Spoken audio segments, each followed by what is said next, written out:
talking about trauma and post-traumatic stress disorder, PTSD, and complex PTSD, particularly in relation to autistic people, does the term trauma get overused and spread too widely? And if we use it in the sense that you're talking about there, and that Damian Milton talks about, well, then, yeah, it's a little clearer what we mean. We don't just mean every hardship or even great hardships. We mean something that's really leaves permanent damage, but traumatic means serious damage that never be quite fully fixed as it was. The proper grasp of how traumatized a lot of autistic adults are is has a long way to go. Yeah, most people, I think, most professionals, health professionals, therapy professionals, don't have anything like a proper grasp of that yet.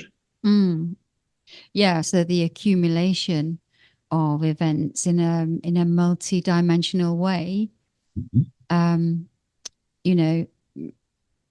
like causing a disproportionate or like an overwhelm, like an inability to cope with the immense helplessness or intense fear or loss of control or safety or threat of annihilation, and that repeatedly happening in multiple realms of life.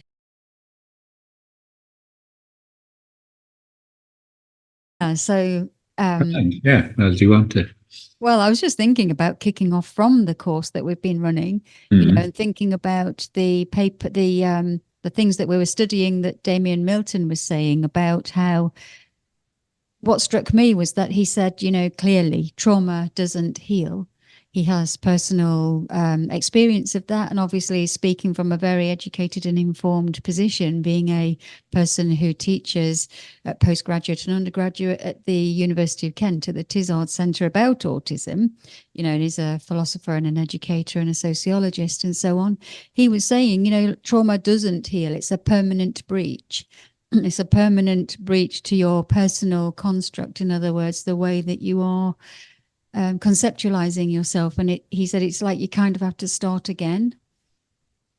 And if you think about the ways in which autistic people experience breaches to their personal construct, in other words, who they have or we have, curated information and reflections to build a picture about who we are, and how often that might get breached, Never mind when you first actually realize or start to identify yourself as being an autistic person where you hadn't done for quite a lot of your life. And we've talked a lot about that, haven't we? About how that is a real revisiting of a sense of self through the timeline of life. Yeah. And that's really a very interesting starting point. Yeah. It reminds me of the metaphor some people post on the internet, on social media, which is the, I don't know, I can't remember what it's called, but it's a Japanese way of fixing broken pots. Have you seen it? They fix them with gold. So if a pot is broken into 10 pieces, they fix. I mean, not always, but there's a tradition of fixing them back together using melted gold to fix the cracks. So what you end up with is a pot where the cracks are never actually fixed, they're still broken, and are very visible, because it's not like you try and fix it so it doesn't look like it's broken. It's very clear that it's broken, and these are the lines it was broken in, but they're filled in with gold, sticking them back together, which of course is actually incredibly beautiful in its own way. This other product, this refixed pot, and it's a wonderful metaphor, I think, that no, you're never the same. You can put things together in a different way, and it can have its own beauty, and its own, people can say, well, in a way I wouldn't have gone the direction I went, or learned certain strengths or all that kind of thing, but still it never actually fixed. The cracks do not go away. They're part of the shape and the look and that's putting the best possible spin on it, and let's not pretend that spin can always be put on it. But still, it is interesting how strongly people identify with that notion that no, they're a permanent feature. Almost like the whole in some cases, with big traumas, let's say, or any trauma, it's the amount of impact, isn't it? Not the event. Yeah. That how smashed is that vase? Yeah. You know, how much rebuilding have we got to do here? He's saying you have to start again. Maybe the pieces are big and maybe they're small. So you've got lots of rebuilding to do, or small amounts of sticking back together to do to actually create a whole. And as you say, it's not the same. The construct that the conceptualization of that vessel is not the same. You never get back to. No, I would agree with that. You're not putting things back to where they were in any way. And, talking about trauma and post-traumatic stress disorder, PTSD, and complex PTSD, and all of that, theme, particularly in relation to autistic people, it's interesting that you're starting, as I say, at that point, because it does remind me of the discussion that's had sometimes around, does the term trauma get overused?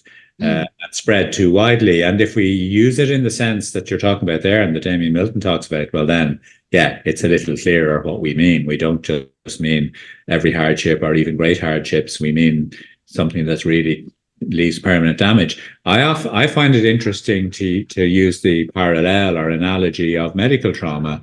When somebody says that somebody has got a traumatic injury, they were in a gunfight or a physical fight or a road accident, they got a traumatic injury. My understanding is they mean it'll never be quite back to the way it was. It's like a traumatic injury as distinct from an injury or a bad injury. Yes, Traumatic bullet wound means the bone is shattered, Bullet wound means it went through your thigh, the fleshy part of your thigh. We'll fix it up. But traumatic means serious damage that never be quite fully fixed as it was. That's my understanding, And I like, or that some reconstructive surgery is involved. Yes, yeah. Which again means, you probably have metal pins and things like that. So you're not back to where you were. Your own bones will not do the job anymore, And or skin grafts. Or skin grafts, yeah. I also think the metaphor, a gardening metaphor is useful there, a gardening analogy, in the sense that, like it can be not great for plants if they, get a few weeks in the summer where they don't get enough water or something like that. But again, sometimes just recover, once they go through that, and they maybe are, a bit smaller after a few years than they would otherwise have been. But when you see, again, traumatic damage to a plant, you can kind of see what traumatic means. It means damage beyond ever proper repair, and this tree will always be stunted, or it'll always have one side of it that is kind of blasted by the wind and will never recover, or whatever the example would be. But I do think, the word traumatic is a very important word, and should be given its due seriousness, rather than watered down in any way. And in particular, yes, for autistic people, because I do think there's still very, the proper grasp of how traumatized a lot of autistic adults are is has a long way to go. Yeah, most people, I think, most professionals, health professionals, therapy professionals, don't have anything like a proper grasp of that yet. Yeah, so we might be asking then, well, how come? How come? Is it something about being autistic, or is it something else?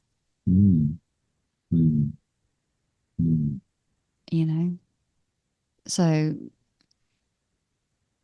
there's, it seems to me that we're talking about complex PTSD as well. So there's mostly, so the accumulation of events in a multi-dimensional way, like causing a disproportionate or like an overwhelm, like an inability to cope with the immense helplessness or intense fear or loss of control or safety or threat of annihilation, and that repeatedly happening in multiple realms of life. Like being under stress, if you like, or feel the sense that the system being stressed, but toxic stress. Too many dry summers. Absolutely. Not enough water, and over and over and over. And even if the plant were to survive, it might look like a plant, it might flower and still have leaves, but if you were to like analyze those cells, the cellular structure of the plant, what changes have taken place. When you think about the responses to trauma, if you like, we think that it's nightmares, flashbacks, panic attacks, all of those kinds of things, but it can be very subtle, can't it? It can be like going very quiet, very silent. No, and hypervigilance, I think, is one of the top symptoms, even in classic PTSD, and I definitely think is a very top symptom for, traumatized, complex trauma in autistic people. I think, hypervigilance is almost so familiar that we wouldn't even notice it, as in we've always been hypervigilant compared to other people, but we don't know that we're hypervigilant compared to other people because we don't know what it feels like to be somebody else. But I think once you explore it with most autistic adults, you discover that they're always been on the alert, from very, very early age, extra on the alert, That's what I was going to say. You say always being hyper alert, but you're saying there that starts very, very early. So, as a response to the unpredictable, traumatic experiences very early on. Well, yeah. I mean, you can also describe exactly the same thing the other way around, and you could say that, like, why would any of us not be hypervigilant? And the answer is because we're getting signals that suit us. So I look around my office and it's familiar, So immediately, if I looked around my office and there was something completely unfamiliar, I'd be immediately hypervigilant. What's that?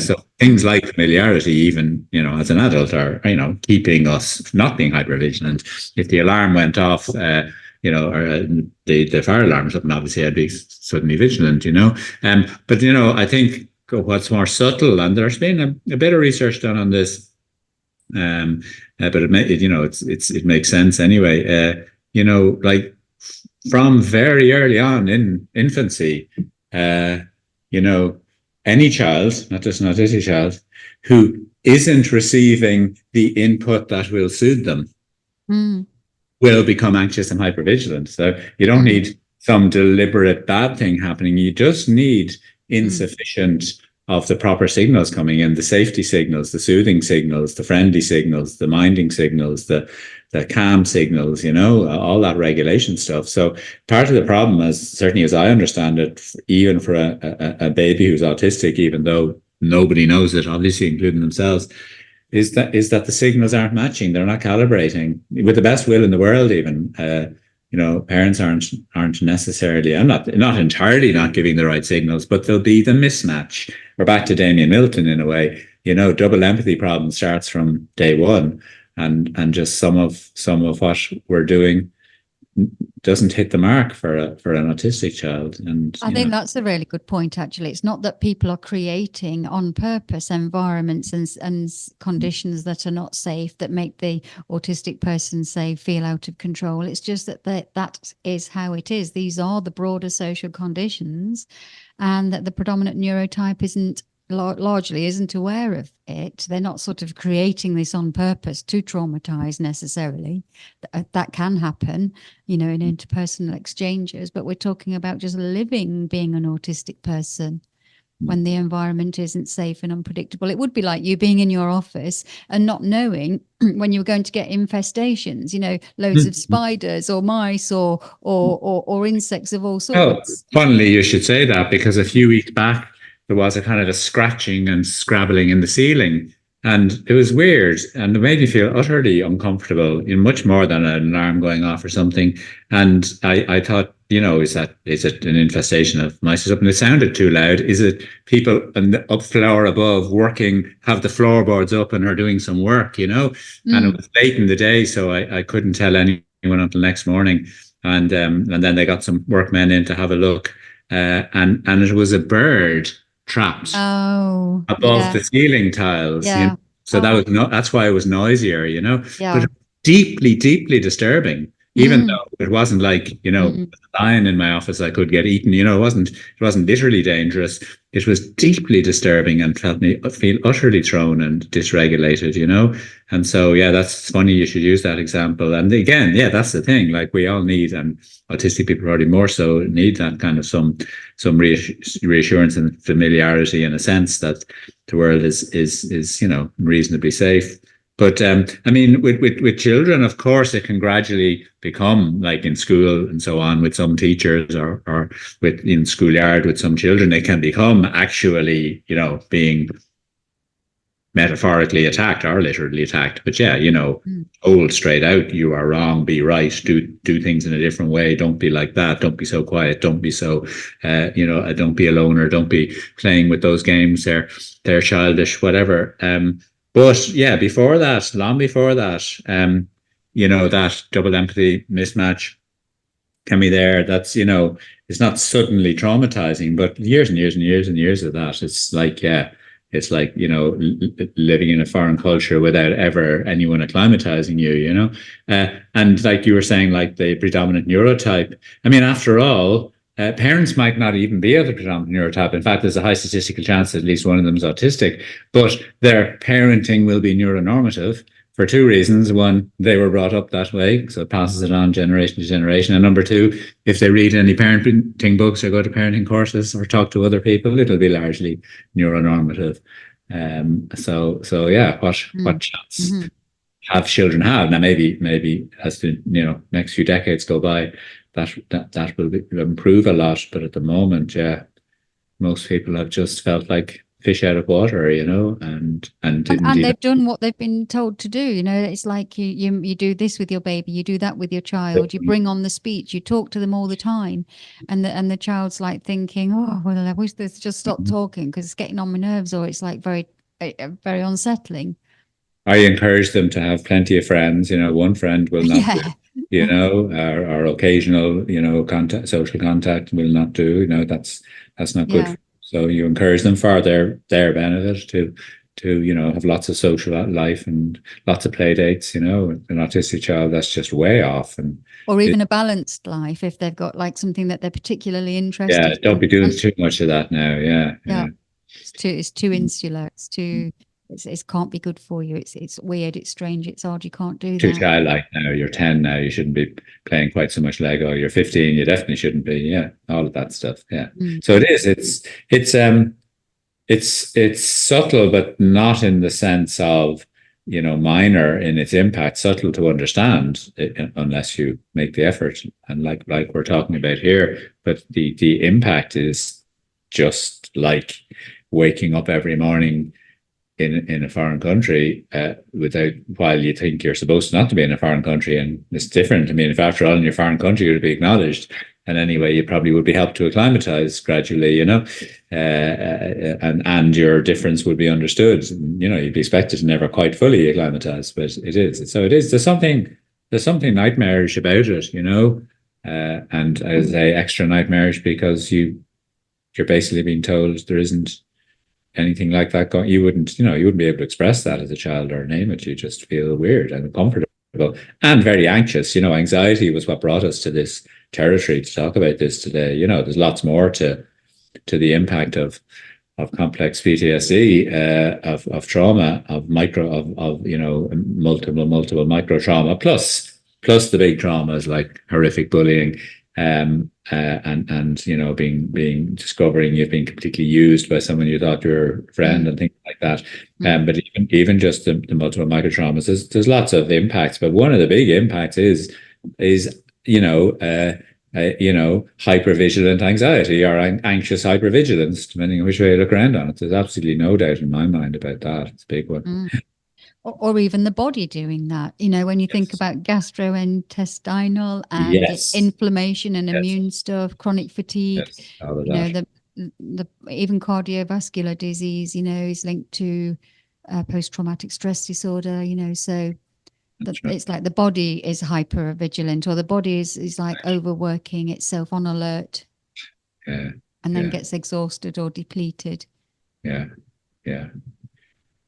My mother used to say, as I grew up a bit, she used to say, because I was able to talk more about my anxiety, and I always had an anxious stomach and always had indigestion and acid stomach and all that kind of thing all my life. But I remember, when I was a little bit older and looking back at childhood, maybe even from adolescence onwards, she would have said, yeah, you were always a very anxious child, you weren't an entirely unhappy child by any means, but you were always anxious, and we never understood why. Later in adulthood, when I was in therapy and so on, I would have talked to her a bit about discoveries I was making personally. And I was lucky. She was a type of mother who was interested in talking about that kind of stuff. But I never got to tell her I was autistic, because that would have made a huge amount of sense, but she was gone by the time I knew that. Yeah. But I mean, anxiety and as you say, the classic psychosomatic things that go with that, like the impact on your nervous system, but stomach problems, headaches, all those classic, muscular tension, all the classic stuff that goes with that kind of anxious hypervigilance. Yeah, and when you think about situational mutism as well, that's that seems to me, well, I know for me, for sure, when I was situationally mute as a child, and that can still happen, very rarely these days, but it can, if I'm extremely intimidated and it comes as a surprise, but I'm intimidated in a way that terrifies me to the core. It's got to be a certain type of intimidation. That threatens my whole self, my self existing is absolutely under threat. That's exactly the point I was thinking about. Right. Yeah, because I think like it's about threat, massive threat. Trauma is about threat. It's not just about a little bit of not feeling as safe as you'd like. It's about a sense of threat. But, it's interesting that under classic PTSD, the DSM talks about existential threat. It uses that term, Right, yeah. They tend to mean literally to your life. You might die. But if you take the word existential to mean what you're talking about, then that's exactly the point I was going to move on to. It's interesting that you were thinking that as well, because I think that's a crucial point again for understanding development of autistic people, and healthier development for autistic people, and the traumatic development of autistic people it goes back again to your starting point around what Damian Milton is saying, is that like our very sense of self is so ongoingly traumatized that our existence as a coherent self is really threatened. Really threatened. Yeah, and you think to yourself, don't you, how would that just stop a person speaking? But it's not stopping a person speaking. In my experience, the speech just won't come out. Yeah. In other words, the body is like slam the brakes on, and it's refusing. And that the bodily refusal really interests me when we think about children being, the school refusal, they're calling it, and they used to call situational mutism. What did they used to call it? Selective mutism. That's like right. The person was selecting who they did and didn't speak just to. choosing. I won't bother here. I will bother. Yeah. But it isn't. They know now it isn't. No, it's not that. It's the situation that is actually causing the wordlessness, or the lack of ability for the body is can't make the speech, can't do the speech, and also I'm thinking about agoraphobia. When people get say they've been scapegoated at work, for example, and they've had that happens, doesn't it? We've had clients tell us about how, that they've tried to call things out and they're being dogpiled basically, and it's very frightening, and they don't know why they are shrinking back. They don't know why their body cannot get out of bed and cannot go out the door to get to that building and go to work. It's like a bodily refusal. It's like my body can't do this. I know, and it reminds me again of saying earlier about turning things around and thinking, well, not so much why would someone feel unsafe, but after all, how does any of us actually feel safe? People tend to take these things for granted, I find, and similarly with something like situational mutism, it's like, why can't this person get any words out? Well, how does any of us get any words out at all to start with? Like, that's a massively complex, extraordinary phenomenon. So it's like people assume these things are straightforward, as in, like, sure, it's simple that somebody somehow manages to have something to say and get it out in words. It isn't. We don't even half understand how that's done yet. So the fact that it might go wrong, particularly when the very sense of who you are, even not just what you want to say, is being threatened. I just think there's multiple explanations for that. It can be explained due to a sense of confusion and mental paralysis. It can be explained due to the fact that your body shuts down as it does when a trauma is triggered. It can be explained, and actually, like, it's nearly easier to explain in some ways than it is how people actually overcome these things. It's like Yeah. people thinking, "Oh, that's the norm. Why can't you do it?" Well, like, it's only the norm because extraordinary millions and millions and millions and billions of years of evolution have got us to the point where a lot of the time we can manage to do that.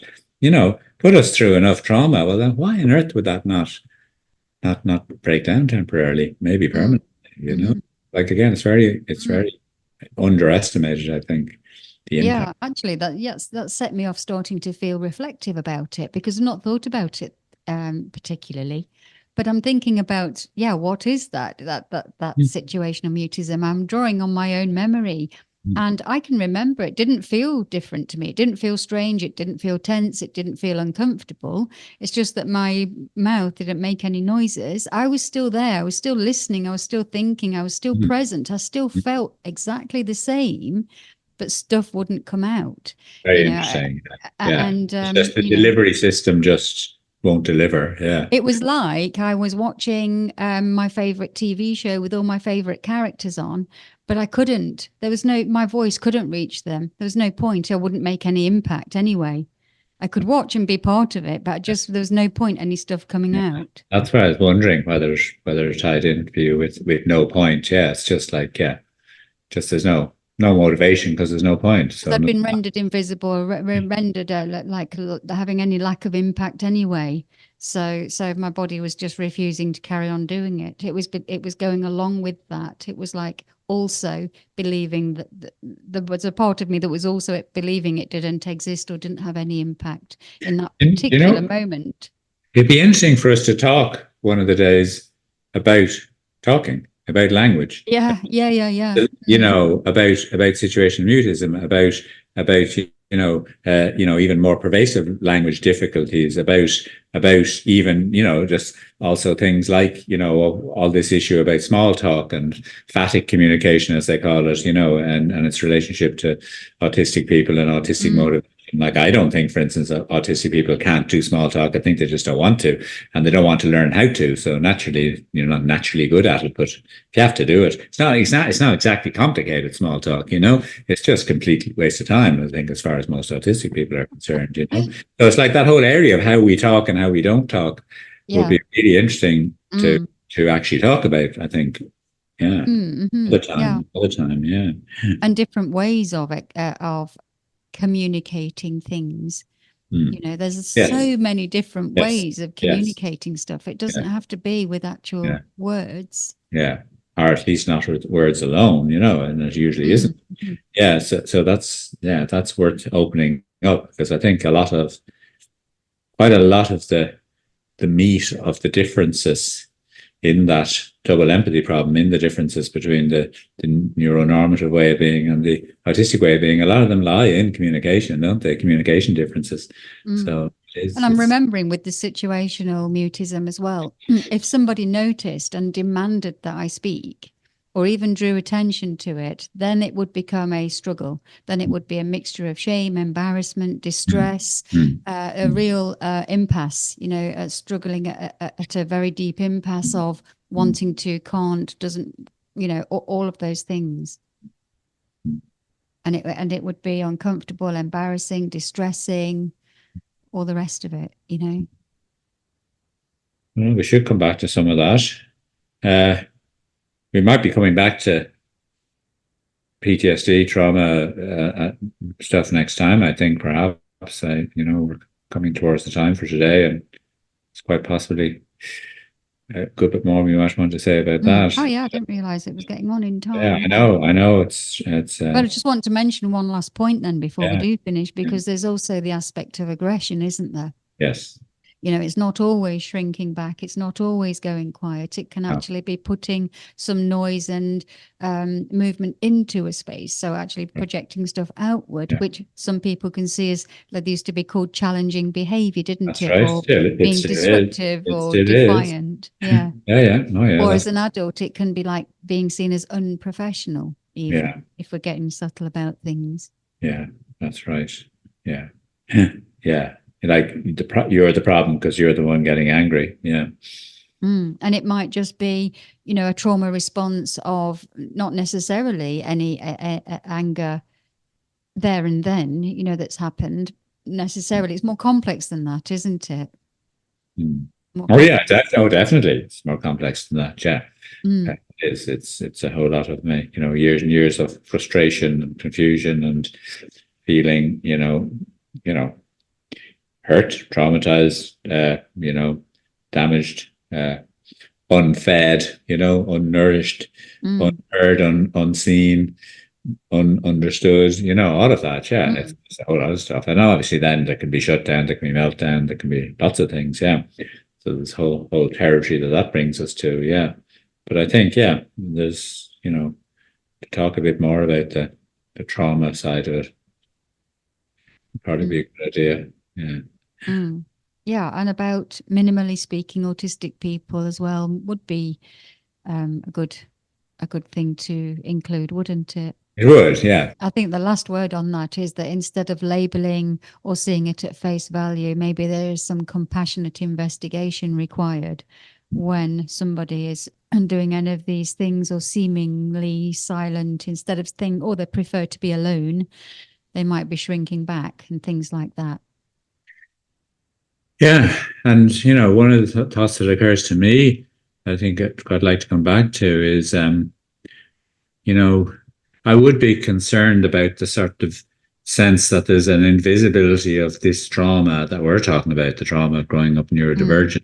There's a relative invisibility of that in the therapy world and in other professional worlds, and yet trauma is not an invisible subject. In the therapy world these days, quite the opposite, So it's not like therapists in general dismiss trauma.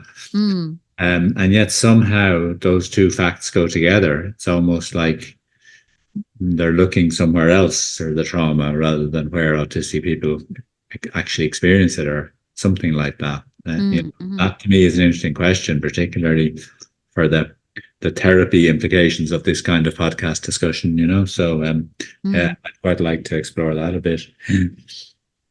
So, okay. Great. Yeah. All right. Well, it's good to see you again. And great. So, and you're on again with the course group.